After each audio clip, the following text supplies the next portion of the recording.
Arthur Amasalam, Saint-Joseph du Moyen. Milton Aucoin, de Chitikal, dans le Navy. Freddy Aucoin, Freddy Paul, Saint-Joseph du Moyen. Joe Arsenault, né à Magri, à Paris de Magri, maintenant habitué à Cap-le-Moyen. Georges Aucoin, Georges Médé, Chatican, c'est dans l'armée. Bon, alors si vous êtes d'accord, nous allons commencer par Freddy Aucoin. Freddy est le seul dans le groupe qui a été fait prisonnier de guerre.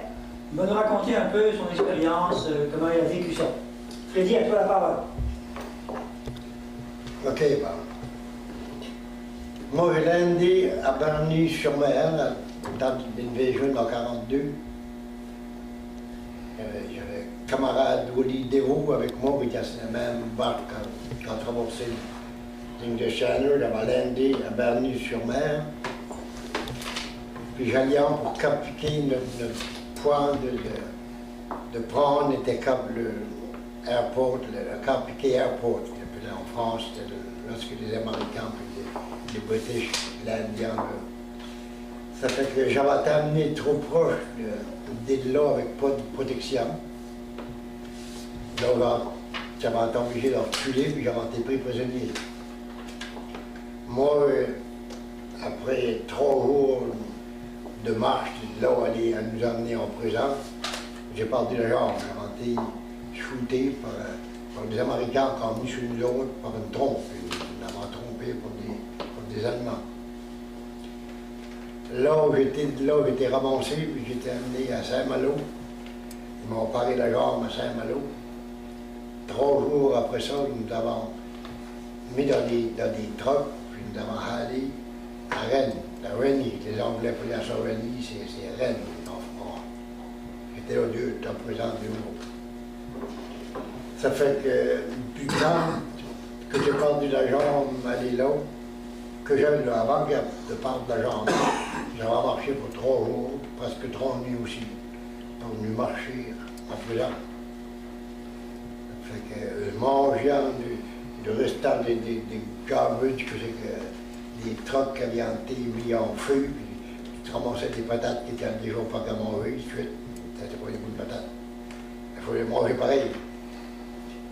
Là, en prison, ben, c'était pas comme quand il amenait à la jail ici à Côte-Haute pour un couple de semaines. Là.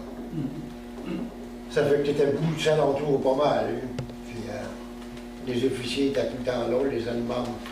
Les Gestapo officers, c'était une gang qui n'a pas joué beaucoup. Ça fait que j'étais épeuré par eux, par le restant de bombardage qu'il y avait de faire autour, les vitres, les châssis, ça bustait par la concussion des bombes que c'est qui étaient bien. Ça fait qu'ils nous avaient cachés en bas à la cave, dans le basement. Ça va être là jusqu'à temps que la marée est venue. La marée a pris Rennes, le village de Rennes, puis donc j'avais été libéré de là, puis emmené à l'Angleterre. Puis d'Angleterre, ben, du genou. Tu disais que ta jambe, ils t'avaient coupé la jambe. C'est-il les docteurs allemands qui ont fait ça? Ah oui. Les docteurs allemands, cette partie de la France-là, c'était l'Allemagne qui a oné. Ça fait que les Français de France, le monde de France m'ont ramassé. Ils m'avaient emmené à un first aid post qu'il y avait en Londres. C'est un docteur allemand qui a fait l'ouvrage sur la jambe, qui m'avait dit. Puis les 2 mois que tu as été prisonnier après, il y avait quelqu'un qui venait changer des pansements, qui venait Le premier pansement que j'ai fait, il y avait 14 jours pour la jambe découpée. La stum était rendue à peu près la grosseur d'une tôle, la plus grosse d'une tôle de poêle. Puis il m'avait mis comme un weather strip que tu mets entre des potes, là, à peu près cette grosseur ici, pour s'il y avait de quoi sortir là-dedans, puis ça sortit. Hein. Ça avait déjà ri par-dessus, ça. J'étais rendu avec un petit gros de mer. Ça fait qu'il y avait 2 jeunes filles qui venaient, une couple de fois par semaine, qui venaient, mais 2 ne pouvaient pas faire plus que comme la vie. Puis, ça fait qu'à la 4e journée, ben là, ça faisait plus de bon sens. Ça fait qu'il me dit, j'ai lancé à voir un docteur pour qu'il vienne goûter ce rubber-là de l'eau. En tombant que ça, tu aurais tout empoisonné. Ça fait qu'il est venu une matinée, puis il avait pas rien pour dormir ni geler. Sur ce qu'il avait, il le garde bien pour eux. Ça fait qu'il est venu une matinée avec une paire de pinces, puis il a attrapé son jet. Puis il a halé, il me dit de m'attraper. Et cette là, puis il dit pas aussi fort, moyen, pour te tuer. Ça fait que je coque encore mal là, il m'a serré. Fait qu'il attrape ça, puis ça est longé à peu près de ça avant de l'engager dans le bout de la stomach. Fait qu'il sortir ça de là.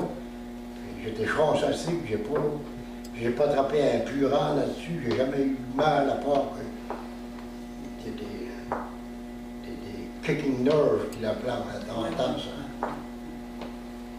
Quand tu étais prisonnier, là, les 2 mois-là, as-tu vu d'autres prisonniers qui se sont fait tuer par les Allemands dans votre groupe, là? Oh ben oui, on avait, oui, c'est le gars ici que je vous disais tantôt de Glasby, cranté à la trial, à Kirkmire. Ben, il y avait ces gars-là que j'avais rencontrés avant, qui étaient en l'eau.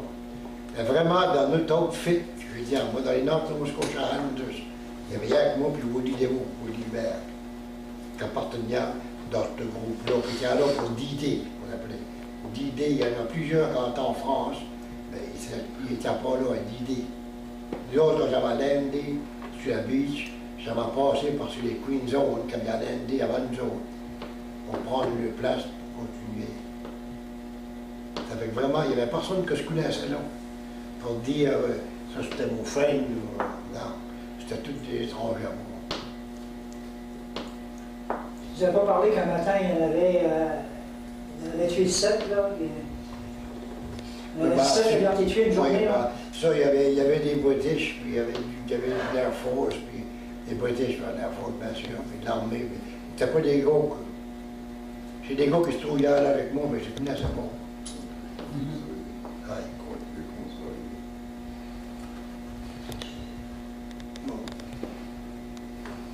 Ouais.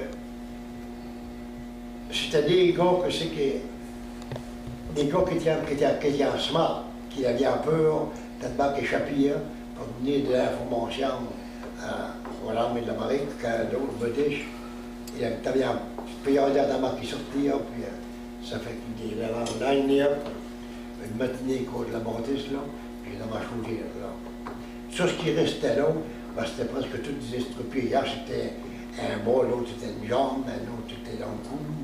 C'était des gars qui étaient sûrs qu'ils ne pouvaient pas sortir par eux-mêmes. Quand tu étais là,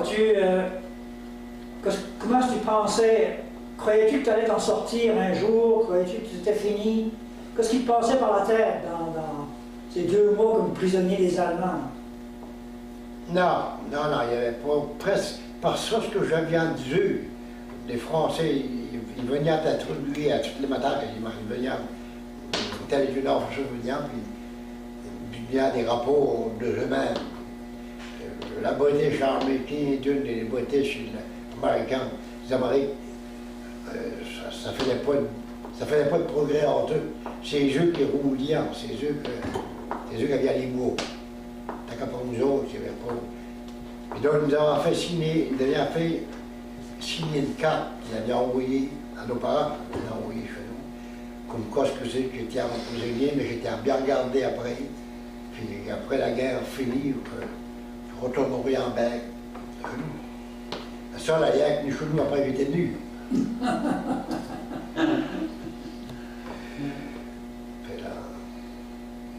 Ces 2 mois que tu étais là, tu étais pas mal désespéré, là. Oh, ben oui. Oui. Il n'y a pas grand espoir. Pas grand espoir. On était, dans le temps qu'on était là, nous autres, la Red Cross, d'autres organisations n'ont pas pu venir à nous autres. Qui n'ont pas eu rien de. Puis, conte-nous donc comment ça s'est fini, comment est-ce que tu es sorti de là, finalement? Ben là, la 9e armée américaine était dans les champs, pas trop loin de là, ça fait qu'il avait été notifié avec des underground cables qu'il avait, que c'est qu'il y avait 1000 prisonniers, ce que j'étais en d'autres. Ils étaient en fait regroupés pour aller prendre Paris. Ça fait qu'ils les avaient dit d'avant de se rendre à Paris, il fallait qu'ils passent prendre Rennes, parce qu'il y avait 1000 prisonniers là. Ça fait qu'il avait sorti dans la matinée, il avait battu la journée puis la nuit, et quand ça était fini, les officiers américains vont rentrer, puis ils demandent à Gaster, vous êtes libre.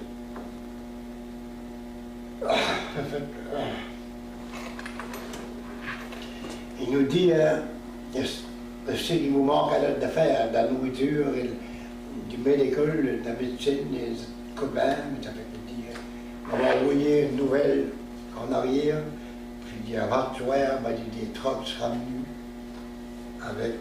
avec ça, ce que vous avez besoin absolument.